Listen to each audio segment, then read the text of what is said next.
ത്രിയേക ദൈവത്തിൻ്റെ അതിപരിശുദ്ധ നാമം വാഴ്ത്തപ്പെടുമാറാകട്ടെ. കർത്താവിൽ പ്രിയ വിശ്വാസികളുടെ സുമുഖമേ നിങ്ങളെ ഏവരെയും വളരെ വിനീതമായി പ്രഭാത വചനത്തിലേക്ക് സ്വാഗതം ചെയ്യുന്നു. ഇന്നത്തെ ദിവസത്തിൻ്റെ പ്രത്യേകത എന്നത് ഈ വർഷത്തെ 357 ദിവസം, ഈ മാസത്തെ 23 ദിവസം, അതായത് ചൊവ്വാഴ്ച. ഇന്നത്തെ ധ്യാന വിഷയം രക്ഷിക്കപ്പെടുക എന്ന് പറഞ്ഞാൽ നവീകരിക്കുക മാത്രമല്ല രൂപാന്തരപ്പെടുകയാണ്. രക്ഷിക്കപ്പെടുക എന്ന് പറഞ്ഞാൽ നവീകരിക്കുക മാത്രമല്ല രൂപാന്തരപ്പെടുകയാണ്. പരിശുദ്ധനായ പൗലോസ് ശ്ലീഹ കൊരിന്ത്യർക്ക് എഴുതിയ 1-ാം ലേഖനം 6-ാം അധ്യായം 9, 10, 11 വാക്യങ്ങൾ നോക്കുമ്പോൾ അതിൽ പ്രകാരം പറയുന്നു: അന്യായം ചെയ്യുന്നവർ ദൈവരാജ്യം അവകാശമാക്കുകയില്ല എന്ന് അറിയുന്നില്ലയോ? നിങ്ങളെ തന്നെ വഞ്ചിക്കാതിരിപ്പീൻ. തുറന്നെടുപ്പുകാർ, വിഗ്രഹാരാധികൾ, വ്യഭിചാരികൾ, സ്വയഭോഗികൾ, പുരുഷകാമികൾ, കള്ളന്മാർ, ഹത്യാഗ്രഹികൾ, മദ്യപാന്മാർ, വാവിഷ്ഠാനക്കാർ, പിടിച്ചുപറിക്കാർ എന്നിവർ ദൈവരാജ്യം അവകാശമാക്കുകയില്ല.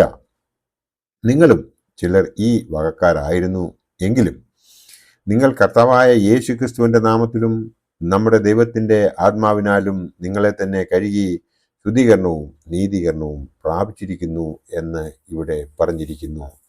നാം ഈ വേദഭാഗത്തു നിന്നും മനസ്സിലാക്കേണ്ടത്, നാം രക്ഷിക്കപ്പെടുക എന്ന് പറഞ്ഞാൽ നവീകരിക്കുക മാത്രമല്ല രൂപാന്തരപ്പെടുകയാണ്.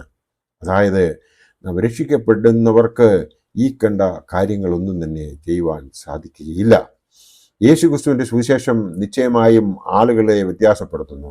ക്രിസ്തീയ വിശ്വാസികളെന്ന് അവകാശപ്പെടുന്നവർ ഭയങ്കരമായ ചില കാര്യങ്ങൾ പ്രവർത്തിച്ചിട്ടുണ്ട് എന്നുള്ളത് നമുക്കറിയാം.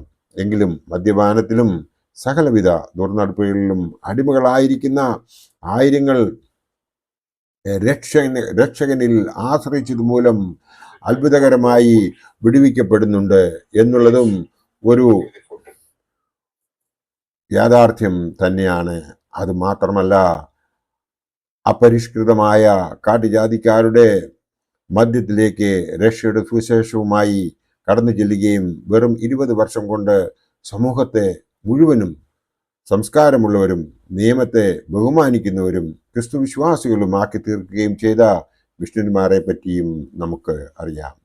ക്രിസ്തുവിൻ്റെ സുവിശേഷം കേൾക്കുകയും വിശ്വസിക്കുകയും ചെയ്തിട്ടുള്ള ഇടങ്ങളിലെല്ലാം വലിയ രൂപാന്തരങ്ങൾ സംഭവിച്ചിട്ടുണ്ട് എന്ന് ക്രൂശിൻ്റെ ശത്രുക്കൾ പോലും സമ്മതിക്കും. മനുഷ്യ പൂജികൾ വസിക്കുന്ന ദക്ഷിണ സമുദ്രദ്വീപുകളിൽ ഒന്നിൽ കപ്പൽ ഛേദം മൂലം അകപ്പെട്ടു പോയ 2 അവിശ്വാസികളെ കുറിച്ച് R.A. ടോറി കൂടെ പറയുകയുണ്ടായിരുന്നു. അനേക ദിവസങ്ങൾ അവർ കാട്ടിൽ ഒളിച്ചിരുന്നു. ഒടുവിൽ ഭക്ഷണവും വെള്ളവുമില്ലാതെ തങ്ങൾ പട്ടിണി കിടന്ന് മരിച്ചു പോകും എന്നുള്ള ഉറപ്പ് ആയപ്പോൾ അവർ വളരെ ഭയത്തോടെ അവിടെയുള്ള ഒരു ഗ്രാമത്തെ സമീപിച്ചു. എന്നാൽ ആ കുടിലുകളുടെ ഇടയിൽ ഒരു പള്ളിയുടെ സ്തൂപിക ഉയർന്നു നിൽക്കുന്നത് ദൂരെ നിന്ന് കണ്ടപ്പോൾ അവർക്ക് ഭയമെല്ലാം അസ്തമിച്ചു.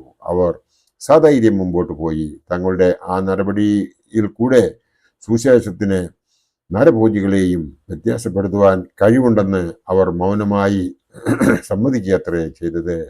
വിശ്വാസികളെ രൂപാന്തരം പ്രാപിച്ചവരായിട്ടാണ് പുതിയ നിയമം എപ്പോഴും ചിത്രീകരിക്കുന്നത്.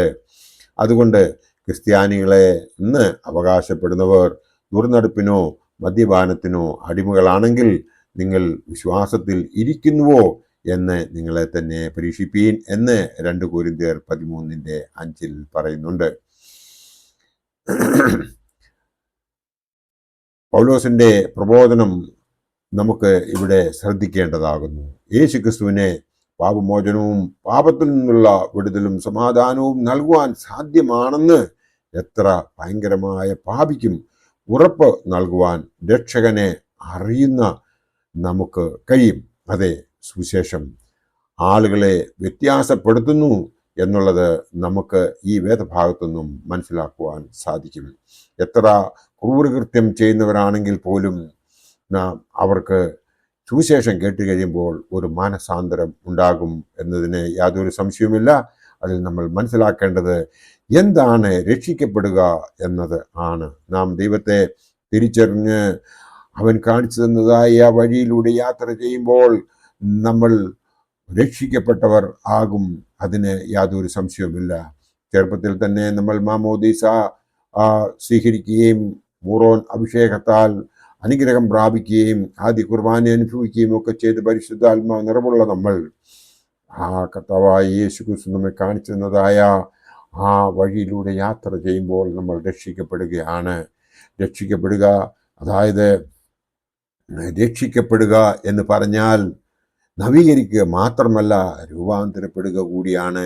ആ രൂപാന്തരം നാം മനസ്സിലാക്കേണ്ടത് കർത്താവിൻ്റെ രണ്ടാമത്തെ വരവിൽ നമ്മുടെ ശരീരം രൂപാന്തരപ്പെട്ട് അവനോടുകൂടെ പോകത്തക്കവണ്ണം നാം തയ്യാറാകുന്നത് പോലെ നമ്മുടെ മനസ്സുകൊണ്ട് നമ്മൾ രൂപാന്തരപ്പെട്ടിട്ടുണ്ട് എങ്കിൽ നമുക്ക് അതിന്, അതായത് ആ കർത്താവായ യേശു ക്രിസ്തുവിൻ്റെ കൂടെ അവൻ്റെ രണ്ടാമത്തെ വരവെങ്കിൽ അവനോടൊപ്പം യാത്ര ആകുന്നതിന് നമുക്ക് യാതൊരു ബുദ്ധിമുട്ടും ഉണ്ടാകുകയില്ല. അവൻ നമ്മെ സ്വീകരിക്കും. അതിനായി നാം നമ്മെ തന്നെ തിരുത്തി ഒന്ന് ജീവിച്ചാൽ മതിയാവും. ആ രക്ഷിക്കപ്പെടലാണ് നമുക്ക് ഓരോരുത്തർക്കും വേണ്ടത് എന്ന് മാത്രം ഈ അവസരത്തിൽ ഓർപ്പിച്ചുകൊണ്ട് എൻ്റെ വാക്കുകൾ ഇവിടെ ഉപസംഹരിക്കട്ടെ. ദൈവം നമ്മളെ എല്ലാവരെയും അനുഗ്രഹിക്കട്ടെ. നന്ദി, നമസ്കാരം.